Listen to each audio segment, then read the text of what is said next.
A sensor-to-shooter mission with Puma and Switchblade would have Puma as an overwatch looking for pop-up targets. Once a target is identified, it can quickly send that data to the Switchblade team, where they can quickly prosecute the target. The primary purpose of Switchblade is to prosecute targets that have been identified either by the operators themselves or another ISR platform.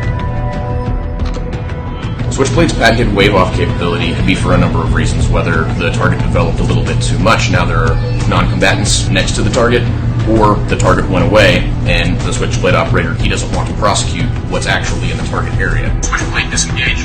Waving off. Disengaging primary target.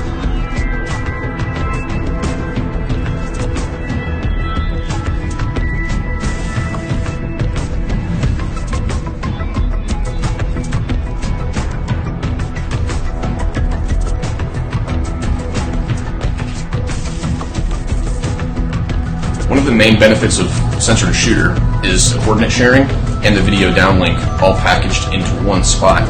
3, 2, 1, impact.